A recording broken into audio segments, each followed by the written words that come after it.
दोस्तों, क्या आप जानते हैं illegal trafficking, poaching, climate change या फिर ग्लोबल वार्मिंग, अर्बनाइजेशन हो या इंडस्ट्रियलाइजेशन हो, इन सभी कारणों की वजह से पिछले 50 वर्षों में 70% तक फ्लोरा एंड फौना की स्पीशीज डिक्लाइन हो चुकी हैं और करीब करीब 30% स्पीशीज एक्सटिंक्ट यानी विलुप्त हो चुकी हैं।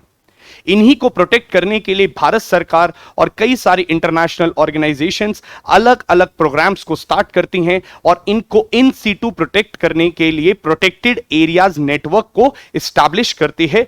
Welcome back to Chahal academy. और आज की इस वीडियो में लेट अस सी हम कौन कौन सी चीजों को डिस्कस करने वाले हैं।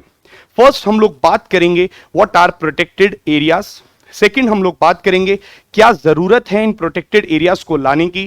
थर्ड हम लोग बात करेंगे डिफरेंट काइंड्स, कितने प्रकार की प्रोटेक्टेड एरियाज होते हैं, जैसे national parks, community reserves, conservation reserves, tiger reserves, wild life century, biosphere reserves, marine protected areas, ऐसे कई सारे नेटवर्क्स के काइंड हैं। फोर्थ पर हम लोग बात करेंगे नेशनल पार्क्स और फिफ्थ में वाइल्ड लाइफ सेंचुरी की। तो बाकी के जो प्रोटेक्टेड एरियाज होंगे हम वो पार्ट 2 में डिस्कस करेंगे। प्रोटेक्टेड एरियाज होते क्या हैं? देखिए, प्रोटेक्टेड एरियाज एक ऐसे रीजन है लैंड या सी पर, मान लीजिए एक्वेटिक इकोसिस्टम भी हो सकता है या फिर टेरेस्ट्रियल इकोसिस्टम भी हो सकता है, प्रोटेक्शन कहीं भी की जा सकती है, विच आर गिवन प्रोटेक्शन, उनको एक लीगल प्रोटेक्शन प्रोवाइड करी जाती है by the government of that particular country, ताकि उसको कंजर्व किया जा सके। किस चीज को कंजर्व किया जा रहा है? फ्लोरा और फौना को, that is the biodiversity present there. और देखिए यहां पर इसका सबसे बड़ा फायदा क्या है? इसका फायदा यह है, जो कारणों पर हम लोगों ने बात करी कि डाइवर्सिटी किस वजह से हार्म होती है, जैसे कि ह्यूमन के इंपैक्ट्स की वजह से, या फिर क्लाइमेट चेंज की वजह से, या फिर अर्बनाइजेशन और इंडस्ट्रीज के डेवलपमेंट की वजह से, उन सभी चीजों को यहां पर रिस्ट्रिक्ट किया जाता है या फिर रेगुलेट किया जाता है। अब देखते हैं क्या जरूरत पड़ी इस प्रोटेक्टेड एरियाज को बनाने की। देखिए, to protect the wild plants and animals, that is the rich biodiversity, बहुत जरूरी है कि हम लोगों को इनको प्रोटेक्ट करना है। सेकंड, देखिए, to maintain the functioning of ecosystem. एक बात आपको समझनी पड़ेगी, इकोसिस्टम बहुत इंपॉर्टेंट फंक्शंस को परफॉर्म करता है। पहले की वीडियोस में भी हम लोगों ने डिस्कस किया है, ये इतने इंपॉर्टेंट फंक्शंस खराब हो जाते हैं, डिसबैलेंस में आ जाते हैं अगर वहां की बायोडाइवर्सिटी डिसबैलेंस या डिसइक्विलिब्रियम में आ जाती है। उन्हीं को प्रोटेक्ट करने के लिए हम लोग प्रोटेक्टेड एरियाज नेटवर्क को लाए हैं। थर्ड देखेंगे हम, to reduce the human negative impacts, because एक बात याद रखिएगा, ये एक ऐसा सीसॉ है जो हमेशा ऊपर नीचे ही रहेगा, बैलेंस क्रिएट करना बहुत मुश्किल हो जाता है। अगर हम लोग बोलते हैं ह्यूमंस वहां पर हैं, तो याद रखिएगा कुछ ना कुछ इन्वायरमेंटल इंपैक्ट तो पड़ेगा ही पड़ेगा। उन इन्वायरमेंटल इंपैक्ट को खत्म करने के लिए या रिस्ट्रिक्ट करने के लिए या फिर रिड्यूस करने के लिए प्रोटेक्टेड एरियाज को लाया जाता है। फोर्थ पर देखिए, to promote the indigenous led conservation. Indigenous मतलब ऐसी ट्राइबल कम्युनिटीज या ऐसे फॉरेस्ट ड्वेलर्स जो वहीं पर पलते हैं या फिर वहीं के रिसोर्सेज को यूज करते हैं, या फिर हम बोलते हैं उनका बोनाफाइड लाइवलीहुड वहीं पर डिपेंड करता है, उनको प्रोटेक्ट रखने के लिए और उनसे ही प्रोटेक्शन को आगे बढ़ाने के लिए, that is conservation through the local participatory management, वो बहुत ज्यादा जरूरी है। जॉइंट फॉरेस्ट मैनेजमेंट का कंसेप्ट भी यहीं से आता है, इसीलिए प्रोटेक्टेड एरियाज को लाया जा रहा है। Different kind of protected areas को एक बार देख लेते हैं। देखिए, नेशनल पार्क्स एक तरीके का प्रोटेक्टेड एरिया नेटवर्क है। ये कौन से एक्ट से आता है, मैं आपको बस वो एक्ट्स बता रहा हूं। WPA 1972 ये भी इस एक्ट से आता है। वाइल्ड लाइफ सेंचुरी कहां से आता है? WPA 1972। यूपीएससी जनरली ऐसा सवाल आपसे पूछ लेता है, कौन से एक्ट से निकलते हैं। अगर आपसे पूछा जाए बायोस्फीयर रिजर्व्स, तो biosphere reserves man and animal programme, map programme के अंतर्गत यूनेस्को का एक बायोस्फीयर रिजर्व प्रोग्राम है। फोर्थ में आपको देखने को मिलेगा कंजर्वेशन रिजर्व्स और कम्युनिटी रिजर्व्स। तो देखिए, कंजर्वेशन रिजर्व्स और कम्युनिटी रिजर्व्स भी wild life protection act of 1972 में बकायदा मेंशन्ड हैं। अगर आपसे पूछा जाए टाइगर रिजर्व्स, टाइगर रिजर्व्स भी WPA 1972 के एक्ट से ही निकलते हैं। अगर आपसे पूछा जाता है इकोलॉजिकली सेंसिटिव जोन्स को, तो इकोलॉजिकली सेंसिटिव जोन्स 1986 के एनवायरमेंट प्रोटेक्शन एक्ट से निकला है।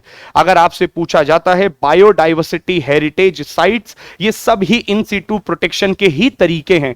तो ये biodiversity heritage sites biological diversity act of 2000 two से निकलता है। अगर आपसे पूछा जाता है कोस्टल रेगुलेशन रूल्स या जोन्स जो प्रोटेक्शन के दायरे में आते हैं वो कहां से निकले हैं, वो भी 1986 के ईपीए एक्ट से ही निकले हैं। और ऐसे ही मरीन प्रोटेक्टेड एरियाज भी wild life protection act of 1972 से ही निकले हैं। अगर आपसे पूछा जाता है देयर आर और अदर वेरियस, तो देखिए रिजर्व फॉरेस्ट या फिर प्रोटेक्टेड फॉरेस्ट या फिर अगर आपसे बोला जाता है विलेज फॉरेस्ट, ये कहां से निकले हैं, तो ये इंडियन फॉरेस्ट एक्ट ऑफ 1927 से मौजूद हैं या वहां से इनको पावर्स मिलती हैं। ऐसे कई सारे प्रोटेक्टेड एरियाज नेटवर्क हैं जो यूपीएससी आपसे एक्ट्स के थ्रू पूछ सकता है। चलिए बात करते हैं नेशनल पार्क्स क्या हैं। National park has more restrictions. याद रखिएगा, अगर कंपेयर किया जाता है नेशनल पार्क्स और वाइल्ड लाइफ सेंचुरी को, मैं टाइगर रिजर्व्स की बात नहीं कर रहा हूं यहां पे। अगर आपसे पूछा जाए सबसे ज्यादा प्रोटेक्शन कहां पर है, टाइगर रिजर्व्स, उसके बाद कहां पर है नेशनल पार्क्स, और उसके बाद हम बोलेंगे वाइल्ड लाइफ सेंचुरी। तो देखिए national park wild life century के कंपेरिजन में काफी ज्यादा रिस्ट्रिक्टेड रहता है, इनकी बाउंड्रीज फिक्स्ड होती हैं, और याद रखिएगा no human activity is allowed. कहने का मतलब जो नेशनल पार्क होता है वो दो एरियाज में डिवाइडेड होता है, एक होता है कोर एरिया और एक होता है बफर एरिया। बफर एरिया में थोड़ा बहुत ह्यूमन इंटरेक्शन अलाउड होता है, but that human interaction is also permissions आपको देनी पड़ेंगी। किसके से लेनी पड़ेंगी, chief wild life warden.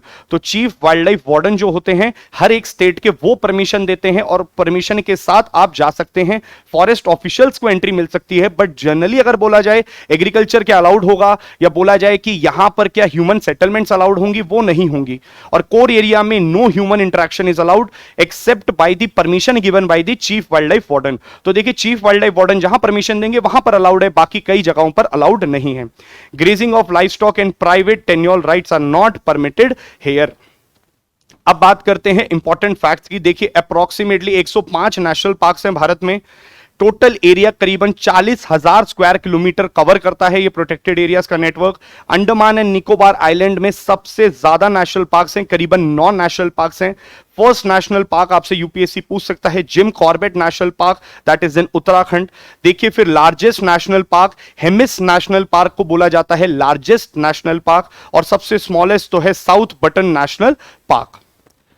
National parks की आप एक डायग्राम देख सकते हैं। देखिए यहां पर आपको देखने को मिलेगा सैडल पीक, बटन, और अभी हम लोग बात कर रहे थे हेमिस नेशनल पार्क की, और फिर हम लोग बात कर रहे थे जिम कॉर्बेट की। तो ये सारे नेशनल पार्क्स यहां पर मौजूद हैं, काफी ज्यादा इंपॉर्टेंट हैं, एक बार आप फोटोज में देख लीजिएगा। अब बात करते हैं वाइल्ड लाइफ सेंचुरी की। वाइल्ड लाइफ सेंचुरी क्या है, it is also a protected area, तभी प्रोटेक्टेड एरियाज नेटवर्क का पार्ट है। It safeguards a particular species of birds and animals with comparatively less restriction. देखिए तो क्या फायदा है, अगर नेशनल पार्क बना रहे हैं तो ह्यूमन इंटरवेंशन बहुत ज्यादा रिस्ट्रिक्टेड है, बहुत ज्यादा पाबंदियां लगा रखी हैं। वाइल्ड लाइफ सेंचुरी उसका छोटा रूप है। छोटा रूप मतलब यह है कि वहां पर कुछ रिस्ट्रिक्शंस खोल दी जाती हैं, ह्यूमन इंटरवेंशन थोड़ा बहुत अलाउड होता है। Capturing, killing and poaching of animal is strictly prohibited. ये हर जगह प्रोहिबिट होगा, आप किसी भी जानवर को नहीं मार सकते हैं। Public visits are allowed. तो देखिए अगर आप इको टूरिज्म जानते हैं, इको टूरिज्म मतलब जंगल सफारीज और ये सब करते हैं, तो ये अलाउड होता है। एक बात और याद रखिएगा, नेशनल पार्क्स में भी अलाउ हो सकता है, बट बफर एरिया में अलाउ रहेगा। कोर एरिया में तो एंटर अलाउड ही नहीं है। सिर्फ और सिर्फ कौन अलाउड हैं, फॉरेस्ट ऑफिशियल्स या फिर जिनको chief wild life warden allow करे।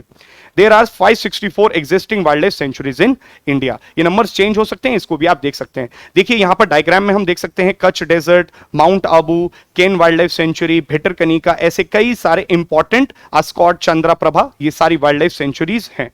नाम याद करने से बेहतर यहां पर यूपीएससी आपसे क्या पूछेगा, देखिए इतना तो आपको याद रखना ही है कौन से स्टेट में मिलती है, तो इतना याद रखिएगा, क्योंकि बहुत सारी हैं 564 तो याद नहीं कर पाएंगे, बट जो करंट अफेयर्स में चल रही होंगी, न्यूज में होंगी, उनकी स्टेट जरूर याद कर लीजिएगा।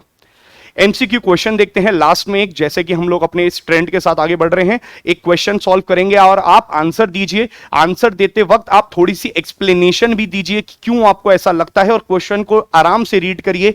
सबसे पहले चेक करिए यहां पे करेक्ट पूछा जाता है या इनकरेक्ट। देखिए consider the following statements with regard to protected areas in India. National parks और वाइल्ड लाइफ सेंचुरी भारत के अंदर डेजिग्नेट होती है wild life protection act of 1972, ये फर्स्ट स्टेटमेंट है। Both wild life sanctuary and national parks protects flora fauna landscape and historic objects, ये second है। Wild life sanctuaries are more restricted than national parks, ये third statement है। और UPSC आपसे पूछता है इस क्वेश्चन में कि सेलेक्ट करिए करेक्ट ऑप्शंस को। पहला है 1 and 2, second is B that is 1 only, C is 2 and 3 और चौथा है ऑल। कौन सी सही है अपनी राय बताइए, कमेंट बॉक्स में एक्सप्लेन करिए और ऑप्शंस को ध्यान से पढ़िए। ऐसे ही इंफॉर्मेटिव वीडियोस को और डिटेल रूप से एंड इजी लैंग्वेज में कवर करने के लिए please keep following Chahal academy YouTube channel. I will be back with another video, till then thank you so much.